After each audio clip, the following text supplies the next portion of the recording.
कोई वार्ता लंबी चलती है तो उसमें कुछ ना कुछ अच्छा ही निकल के आता है। अब आप ये देखिए कि बहुत सालों से संघर्षरत रहे हम बैकलॉग के लिए। हमारी एक बहुत बड़ी प्रॉब्लम थी बैकलॉग की। बैकलॉग ऑफिशियली राजस्थान में इम्प्लीमेंट ही नहीं हुआ था तो मिलेगा कैसे? टेक्निकल बैकलॉग की बात कर रहा हूं। तो आज मैं बहुत धन्यवाद देना चाहता हूं मुख्यमंत्री जी को और अशोक जी को, जिन्होंने खूब मशक्कत करके, और पूरी टीम को, अवाना जी, यादव जी और कल्ला साहब को, और सबको, पूरी ब्यूरोक्रेसी को। झगड़े काफी हुए, झगड़े होते हैं तभी तो कुछ रिजल्ट निकलता है, नहीं तो अब चुपचाप बैठे रहेंगे तो फिर कुछ भी नहीं होता। I am very happy to say that backlog implement हो रहा है एमबीसी कम्युनिटी के लिए, क्लास के लिए। ये राजस्थान में आने वाले एमबीसी समाज की आने वाली नस्लों के लिए और युवाओं के लिए मील का पत्थर साबित होगा, मैं इतना जानता हूं। कर्नल साहब का सपना था कि बैकलॉग हमारे राजस्थान में एमबीसी के लिए इम्प्लीमेंट हो। जैसे एससी और एसटी बैकलॉग का बेनिफिट लेते हैं, वैसे एमबीसी समाज भी बेनिफिट ले। तो ये आज हुआ, इसका अनाउंसमेंट हुआ। मेरे ख्याल से जल्द, बहुत जल्द हो जाएगा। ये 1252 बच्चे जो थे, जो 900 बच्चे जिनका प्रमोशन हो गया है और प्रोसेस में आ गए हैं, उसमें 350 बच्चे रह गए हैं, और डीपीसी भी उसकी आने वाली है, शुरू होने वाली है 4-5 दिन में।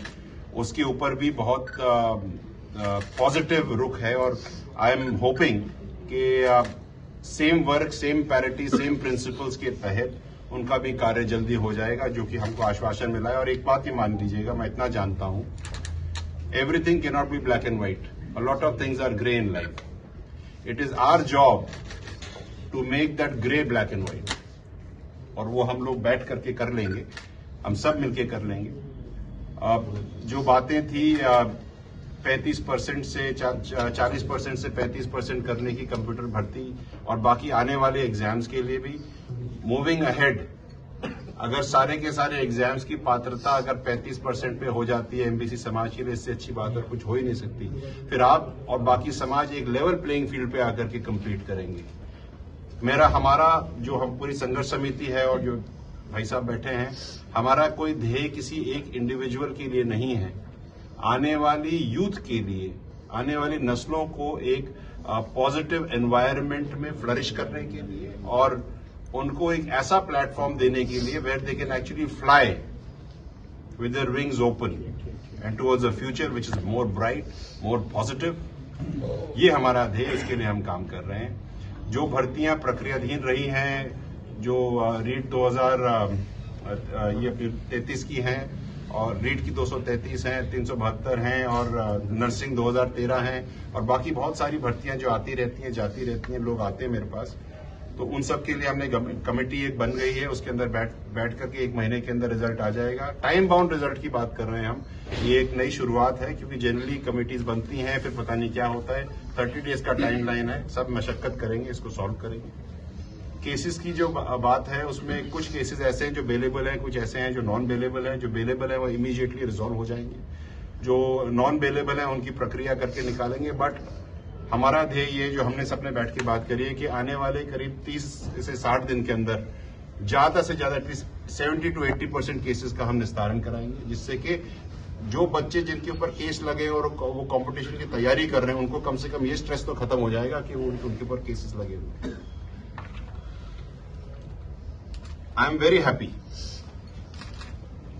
टू से कि कुछ ऐसी चीजें हुई हैं जो अभी तक राजस्थान में एमबीसी समाज के लिए हुई ही नहीं थी। एक पत्थर की लकीर, एक मील का पत्थर आज लगा है।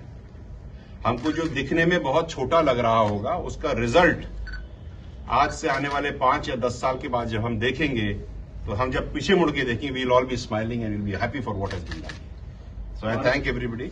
भारत जोड़ो यात्रा का स्वागत सत्कार का कोई कार्यक्रम आप लोग बना रहे हैं, क्योंकि आप लोगों ने चेतावनी दी थी कि हम भारत जोड़ो यात्रा को रोकें, क्या कहना चाहते हैं? हमने ये कहा था कि अगर हमारी बातें नहीं मानी गई, 2019 और 2020 के समझौते लागू नहीं हुए, तो हम विरोध करेंगे। यही कहा था हमने। तो अभी तो हो गए, अब क्या बचा? सहमति सभी मांगों पे हो गई सहमति? हाँ, मोर और लेस हो गई है। कुछ ना कुछ तो रह जाता है कभी ना कभी, कुछ बाद में हो जाएगा, ऐसी कोई बात नहीं। But more or less we are happy for what is happening. 233 अभ्यर्थियों का हो गया सोल्यूशन? 233 अभी बताया ना, आप सुना नहीं आपने शायद। सभी 233 के ऊपर कमेटी बैठेगी। It is not an easy decision to make.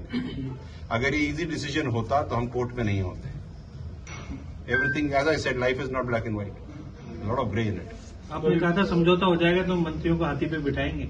हाँ, मैं ढूंढूंगा अभी, यहाँ मेरे मिल जाएगा तो ले आऊंगा। तो आप ये मान के चलते हैं विजय वैसला जी की अशोक चांदना जी और आपकी जो टीम रही इन लोगों की, इस टीम ने आपके साथ में सामंजस्य अच्छे से बिठाया तभी ये साकार हो पाया मुख्यमंत्री जी की आपको टीम एक में। बात बताऊं, दुनिया में सब कुछ टीम एफर्ट से चलता है। आज बीडी कल्ला जी यहाँ नहीं है, सम्माननीय हैं बहुत, उनका भी बहुत बड़ा योगदान है। यादव जी भी है, उनका भी बहुत बड़ा योगदान है। जिस व्यक्ति ने हमें समोसे ला करके खिलाए ना, उसका भी उतना ही योगदान है जितना सबको और का। Please understand, it is a team work and I am really thankful to everybody. Awana ji ने बहुत सपोर्ट किया, सबने सपोर्ट किया, गेरा जी ने तो एक्स्ट्रा सपोर्ट किया। So in the whole process we have to understand as a team work, it is good and it talks a lot about the future team work. At least जो 1-1.5 महीने की जो मशक्कत रहेगी उसमें बहुत अच्छा रहेगा। आई एम वेरी हैप्पी। अब क्या मैसेज आप कन्वे करना चाह रहे हैं? पूरा एमबीसी समाज आपको सुन रहा है, उन्हें क्या मैसेज कन्वे करना चाहते हैं? आप क्या यात्रा को कहना लेकर चाहते हैं? मैं यात्रा को देता हूं। लेकर तमाम चीजों को। मैं पूरे एमबीसी समाज को और खास करके एमबीसी समाज के युवाओं को एक बात कहना चाहता हूं आप सबके माध्यम से। दूसरों के झंडे उठाना बंद करें, अपनी पढ़ाई के झंडे उठाएं। नहीं तो अगला बंदा तो झंडा लेके आगे चला जाएगा और आपके हाथ में केवल डंडा रह जाएगा, और वो डंडा आपको कहीं नहीं लेके जाएगा। Please study. आप जो भी व्यक्ति 17 से लेकर के 25-27 साल की उम्र का है, उसको अपना पूरा फोकस पढ़ाई पे, अपने करियर पे और अपनी जिंदगी बनाने के लिए करना चाहिए। जिसको पॉलिटिक्स करनी है करे, बट बच्चे हो जाएं, घर में कम से कम 20-25 लाख रुपए सेविंग आ जाए, उसके बाद जितनी पॉलिटिक्स करनी है करिएगा। जिसको politics as a career option choose करना है, वो politics as a career option choose करके उसमें आगे बढ़िए। बीच की मझधार में मत चले जाइएगा, डूब जाओगे। ये मैं पूरे समाज को, एमबीसी समाज को तो कह ही रहा हूं, लेकिन बाकी हर समाज के हर युवा को मेरी तरफ से एक छोटी सी सिफारिश भी है और एक डायरेक्शन भी है। नहीं, यात्रा को लेकर के क्या कहना चाहते हैं आप? यात्रा के लिए अच्छा है, आइए, जो आप- स्वागत है राजस्थान में। यात्रा की बात भी करूंगा, लेकिन उसके साथ साथ एक मैं राजनीतिक बात भी करूंगा। मैं ये कहना चाहता हूं सबको कि राजस्थान संस्कृतियों का प्रदेश है। हमें राजनीति संस्कारों से करनी चाहिए, और उसके साथ साथ मैं ये भी कहूंगा कि यात्रा आ रही है, स्वागत होना चाहिए, क्यों नहीं होना चाहिए। अतिथि देवो भव का देश है, आना चाहिए, हम भी करेंगे, क्या दिक्कत। सर, कुछ नेता हैं समाज के, राजनीति तो करते हैं लेकिन समाज के साथ आकर के खड़े नहीं हुए, उनके लिए क्या मैसेज है?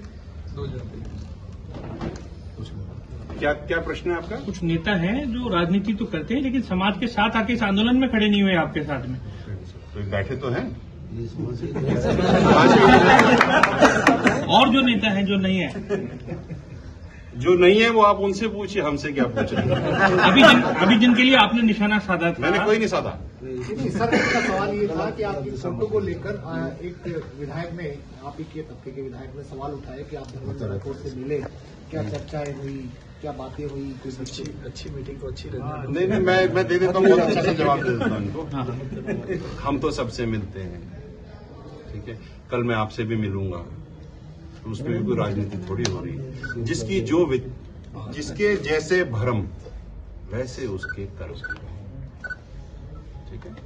मेरे को इसमें कुछ नहीं कहना।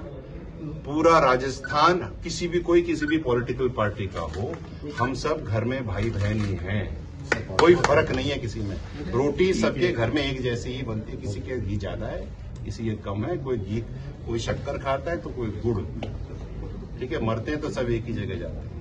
तो ये कोई कॉन्वर्सेशन करने की बात ही नहीं। We have to rise behind. अच्छा, एक जवाब दे दीजिए, आप चुनाव लड़ेंगे नहीं लड़ेंगे? लड़ेंगे तो कौन सी पार्टी से लड़ेंगे? ये समय बता देगा, ये आज का समय बताएगा, और आप जहां से बोलोगे मैं वहां से लड़ लूंगा। और मैं ऐसा नहीं हूं, मैं गंगानगर से भी लड़ लूंगा, मेरे को टेंशन नहीं। लड़ेंगे, आप चुनाव तो लड़ेंगे। हाँ लड़ेंगे, क्यों लड़ेंगे।